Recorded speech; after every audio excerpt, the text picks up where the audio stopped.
Hi healthy viewers, welcome to our channel. నేను మీ doctor అంజలి. ఈరోజు మనం మలేరియా గురించి మాట్లాడదామండి. మలేరియా గురించి ఖచ్చితంగా ప్రతి ఒక్కరికి నాలెడ్జ్ అయి ఉండాలి. ఈ మలేరియా అనేది మామూలుగా అయితే అనాఫిలస్ దోమ వల్ల వస్తుంది. ఈ అనాఫిలస్ దోమ వల్ల అది కూడా పారాసైట్తో వస్తుందండి.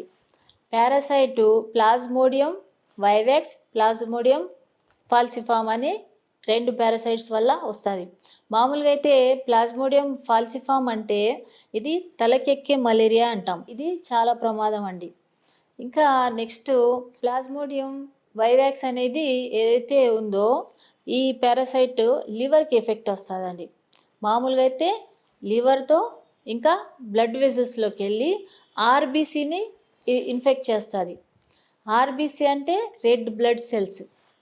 మన బాడీలో ఆర్బీసీ, డబ్ల్యూబీసీ అనే 2 రకాల సెల్స్ ఉంటాయి. ఇంకా ప్లేట్లెట్స్ 3 రకాల సెల్స్ ఉంటాయండి. కాబట్టి మామూలుగా అయితే ఇది ఆర్బీసీని ఇన్ఫెక్ట్ చేస్తుంది. ఎప్పుడైతే ఇన్ఫెక్టెడ్ పర్సన్కి ఎప్పుడైతే దోమ కుడతాదో ఇన్ఫెక్టెడ్ పర్సన్ నుంచి ఇది దోమ ఇన్ఫెక్ట్ అవుతుంది. కొంత టైం పడుతుంది దోమ ఇన్ఫెక్ట్ కావడానికి. మళ్ళీ దోమ ఇన్ఫెక్ట్ అనేది ఎప్పుడైతే నాన్ ఇన్ఫెక్టెడ్ పర్సన్కి అంటే ఏం ఇన్ఫెక్షన్ లేని పర్సన్కి కుడతాదో అప్పుడు ఆ పర్సన్కి ఆ దోమ నుంచి పారాసైట్ అనేది బ్లడ్ స్ట్రీమ్ నుంచి లివర్లోకి వెళ్ళి సెటిల్ అయిపోతుంది. ఇక్కడ ఈ పారాసైట్ అనేది గ్రోత్ మ్యాచ్యూర్ అయిన తర్వాత అప్పుడు బ్లడ్ వెసల్స్లోకి ఎంటర్ అవుతుంది. ఎప్పుడైతే ఇది బ్లడ్ వెసల్స్లోకి ఆర్బీసీలోకి ఎంటర్ అవుతుందో అప్పుడు ఈ ఆర్బీసీని రప్చర్ చేస్తుంది. మామూలుగా అయితే ఆర్బీసీలు పగిలిపోతాయి. కాబట్టి ఈ ప్రాబ్లం అనేది మళ్ళీ ఎప్పుడైతే రప్చర్ అవుతుందో మళ్ళీ ఇన్ఫెక్షన్ అనేది ఈ సైకిల్ అనేది కంటిన్యూ అవుతూ ఉంటుంది. ఇన్ఫెక్టెడ్ పర్సన్ నుంచి నాన్ ఇన్ఫెక్టెడ్ పర్సన్కి ఇన్ఫెక్షన్ వచ్చే అవకాశం ఉంటుంది.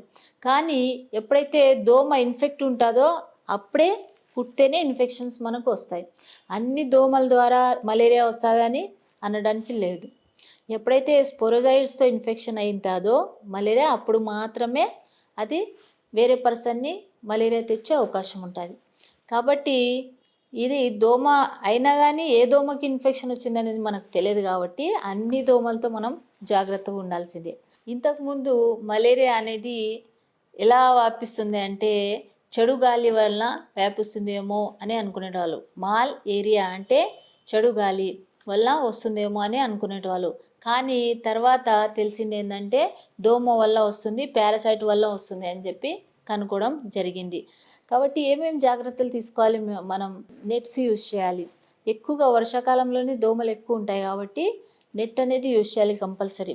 మళ్ళీ చుట్టుపక్క మన హ్యాండ్ కూడా ఎక్స్పోజ్ అయితే మళ్ళీ కష్టం అవుతుంది కాబట్టి అప్పుడు కూడా దోమ కుట్టే అవకాశం ఉంటుంది. కాబట్టి చుట్టూతా ఒకటి మామూలుగా అయితే చున్నీ అనేది లేకపోతే శారీ కూడా చుట్టూతో పెట్టేస్తే ఇంకా మంచిదండి. ఎందుకంటే హ్యాండ్కి కుట్టేది లెగ్స్కి కుట్టే అవకాశం ఉంటుంది. కాబట్టి చిన్నపిల్లలకి ఎక్కువ ఇబ్బంది అవుతుంది. కాబట్టి ఈ జాగ్రత్తలు తీసుకుంటే చాలా మంచిది. ఇంకా మనం మామూలుగా అయితే ఇంట్లో ఆల్ అవుట్ కాయిల్ యూజ్ చేస్తుంటాం. అది యూజ్ చేయకపోవడం మంచిది, ఎందుకంటే రెస్పిరేటరీ ప్రాబ్లమ్స్ వస్తాయని. ఇంకా నెక్స్ట్ మనం రిపెలెంట్ క్రీమ్స్ యూజ్ చేస్తుంటాం కెమికల్ది. అది కాకుండా మనం న్యాచురల్గా కోకోనట్ ఆయిల్ పట్టించినా కూడా దోమలు అనేది కుట్టడం చాలా వరకు తక్కువ ఉంటుందండి. ఇంట్లో మామూలుగా అయితే ఈ ఆల్ అవుట్ కాయిల్ బదులు న్యాచురల్ది మనం యూజ్ చేయాల్సి ఉంటుంది. కాబట్టి మామూలుగా అయితే మనం ఇంట్లో ఈ ఫ్యూమ్స్ పెట్టినా కానీ ఇది మామూలుగా అయితే వేపాకు ఫ్యూమ్స్ పెట్టినా కానీ మనకు ఈ దోమలు అనేది చాలా వరకు తగ్గిపోతాయి. ఇంకా పుదీనా అనేది గ్రోత్ చేస్తే కూడా ఇంట్లో దోమలు అనేది చాలా వరకు తక్కువ అవుతాయి.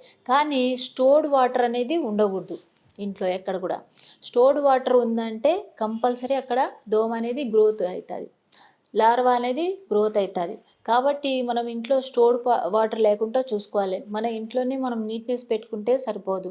ఇంకా విండోస్కి, డోర్స్కి కూడా జాలీలు అనేది కంపల్సరీ ఉండాలి. మన ఇంట్లోనే ఇవన్నీ జాగ్రత్తలు తీసుకుంటే సరిపోదు, చుట్టుపక్కల కూడా నీట్నెస్ అనేది ఉండాలి కంపల్సరీ. ఎక్కడైనా స్టోర్డ్ వాటర్ ఉందంటే కంపల్సరీ మున్సిపాలిటీకి ఇన్ఫామ్ చేయాలి. వాళ్ళు వేస్ట్ ఆయిల్ అక్కడ స్ప్రెడ్ చేయడం, లేదా గ్యాంబోసియా అనేది ఫిష్ దొరుకుతుంది. అది ఓన్లీ ఈ లార్వా ఏదైతే దోమది లార్వా ఉందో అది మాత్రమే తిని బతుకుతుంటుంది. కాబట్టి ఆ ఫిషరీ డిపార్ట్మెంట్‌కైనా ఇన్ఫార్మ్ చేయాలి మనం. ఇంకా విలేజ్ లెవెల్‌లో పాండ్స్ ఉంటాయి. స్టోర్డ్ వాటర్ ఎక్కడ ఉంటుందో అక్కడ మాత్రమే ఈ దోమది లార్వాలు అనేది ఉంటాయి. కాబట్టి వాళ్ళకి అక్కడ కూడా ఫిషరీ డిపార్ట్మెంట్కి ఇన్ఫార్మ్ చేస్తే పాండ్స్కి కూడా ఇదంతా ప్రాబ్లం లేకుండా చూసుకుంటారు. ఎందుకంటే ఆ వాటరే తాగడానికి అవన్నీ యూజ్ చేస్తుంటారు కాబట్టి వేస్ట్ ఆయిల్ కానీ ఏది కూడా కెమికల్స్ యూజ్ చేయడానికి ఇబ్బంది ఉంటుంది. లేకపోతే జనాలకి ఇన్ఫెక్షన్ వచ్చే అవకాశం ఉంటుంది. కాబట్టి ఈ ఫిష్ని యూజ్ చేస్తే మంచిదండి. ఇంకా ఇంట్లో జాగ్రత్తలు తీసుకున్నాం, బయట కూడా జాగ్రత్తలు తీసుకున్నాం కాబట్టి ఇది వచ్చే అవకాశం చాలా వరకు తగ్గిపోతాయి. ఇంకా స్టోర్డ్ వాటర్ ఎక్కడ కూడా లేకుండా చూసుకోవాలి.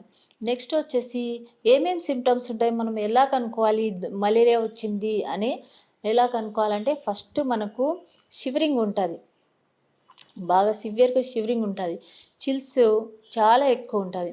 ఎప్పుడైతే చిల్స్ అనే చలి జ్వరం అంటారు కదా, చలి విపరీతంగా పెడుతుంటుంది. ఇంకా వనకడ అనేది ఎక్కువగా ఉంటుంది, ఎక్కువసేపు వనకడ షివరింగ్ అనేది ఉండి నెక్స్ట్ స్టేజ్ వచ్చేసి ఫీవర్ ఫుల్ టెంపరేచర్ 102, 103 అట్లా టెంపరేచర్ అనేది పెరుగుతూ ఉంటుంది. ఇంకా టెంపరేచర్ పెరిగిన తర్వాత మళ్ళీ వెంటనే స్వెట్టింగ్ వచ్చేస్తుంది. ఆ స్వెట్టింగ్ వచ్చి ఫీవర్ అనేది తగ్గిపోతుంది. కాబట్టి మనం ఇది కంపల్సరీ మలేరియా జ్వరమై ఉంటుంది అనేది మనకు తెలిసిపోతుంది. ఇంకా ఏమైనా లక్షణాలు ఉంటాయా అంటే లివర్కి ఎఫెక్ట్ ఉంటుంది కాబట్టి కడుపు నొప్పి ఉంటుంది, ఒక్కొక్కసారి వామిటింగ్స్ ఉంటాయి, మోషన్స్ ఉంటాయి, ఇంకా హార్ట్ రేట్ అనేది ఎక్కువగా పెరగడం, రెస్పిరేటరీ రేట్ ఎక్కువ పెరగడం అనేది ఉంటుంది. ఇంకా జాయింట్ పెయిన్స్ అనేది ఉండడం, హెడేక్ రావడం, సెరెబ్రల్ మలేరియాలో కూడా సివియర్ హెడేక్ రావడం అనేది జరుగుతుంది. సెరెబ్రల్ మలేరియాలో అంటే తలకెక్కి మలేరియాలో మామూలుగా అయితే ఈ ఫాల్సిఫామ్ ఉంటాయి కదా, ఇది మామూలుగా అయితే బ్రెయిన్ని డ్యామేజ్ చేస్తుంది.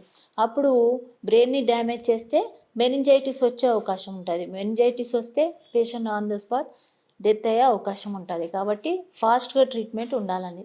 ఇది మనం ఏం టెస్ట్ చేయించుకుంటే మామూలుగా అయితే మనం కనుక్కోవచ్చు అంటే ఇది కిట్ మెథడ్ ఉంటుందండి. దీంట్లో పిఎఫ్ అనేది 2 టెస్టులు ఉంటాయి. పిఎఫ్ అంటే ప్లాస్మోడియం ఫాల్సిఫామ్, ఇంకా వైవాక్స్ పివి అని, ప్లాస్మోడియం వైవాక్స్ అని 2 రకాలుగా టెస్ట్ ఉంటాయి. పివి అంటే లివర్కి వచ్చిన మలేరియా అని అర్థం, పాజిటివ్ అంటే. ఒకవేళ పిఎఫ్ పాజిటివ్ అంటే తలకి ఎక్కేది మలేరియా ఉంది అని అర్థం. అప్పుడు వెంటనే ట్రీట్మెంట్ అనేది చాలా ఇంపార్టెంట్. మామూలుగా అయితే హోమియోపతిలో ఏ రకాలైన ఏ స్టేజెస్ మలేరియా అయినా కానీ చైనా అనేది మెడిసిన్ కవర్ చేస్తుందండి. కాబట్టి చైనా మెడిసిన్ తీసుకుంటే మీరు ఈ చైనా అంటే చైనా కాదు, మామూలుగా అయితే హోమియోపతి మెడిసిన్ సింకోనా బార్క్ కూడా అంటాం. ఈ మెడిసిన్ అనేది తీసుకుంటే మీకు ఈ మలేరియా ప్రాబ్లంతో అనేది క్యూర్ అనేది కంపల్సరీ ఉంటుంది. ఒక్కొక్కరికి చాలామందికి మలేరియా అనేది ఎంత ట్రీట్మెంట్ తీసుకున్నా కూడా అలానే ట్రీట్మెంట్ లేటెంట్గానే ఉంటుంది, ఇంకా సివియర్ హెడేక్ ఫామ్లో ఉంటుంది. ఈ మలేరియా వల్ల ఏమైనా కాంప్లికేషన్స్ ఉంటాయా అంటే ఎప్పుడైతే సెరెబ్రల్ మలేరియా వస్తుందో అప్పుడు పేషెంట్కి గ్యారంటీ ఉండదు. జాగ్రత్తగా ట్రీట్మెంట్ అనేది తీసుకోవాలి, పూర్తిగా కోర్స్ అనేది తీసుకోవాల్సి ఉంటుంది. ఇంకా ఆర్గన్ ఫెయిల్యూర్ అంటే ఎక్కడైనా కానీ బ్లడ్ వెసల్స్ని ఎప్పుడైతే అది ఆర్బీసీస్ అనేది చిట్లిపోతాయో అక్కడక్కడ క్లాట్ ఫామ్ అయ్యే అవకాశం ఉంటుంది. బ్లడ్ క్లాట్ ఫామ్ అయ్యి ఆ ఆర్గన్స్ అనేది పని చేయకుండా చేస్తుంది. కాబట్టి ఆర్గన్ ఫెయిల్యూర్, ఇంకా ఆర్బీసీస్ అనేది చిట్లిపోవడం, ఇంకా రక్తహీనత రావడం అనేది జరుగుతుంది. కాబట్టి ఇంకా పల్మనరీ ఎడిమా వచ్చే అవకాశం ఉంటుంది. కాబట్టి మలేరియాని ఫాస్ట్గా కనుక్కొని డయాగ్నోస్ చేసి ట్రీట్మెంట్ తీసుకోవాల్సినది చాలా ఇంపార్టెంట్ అండి.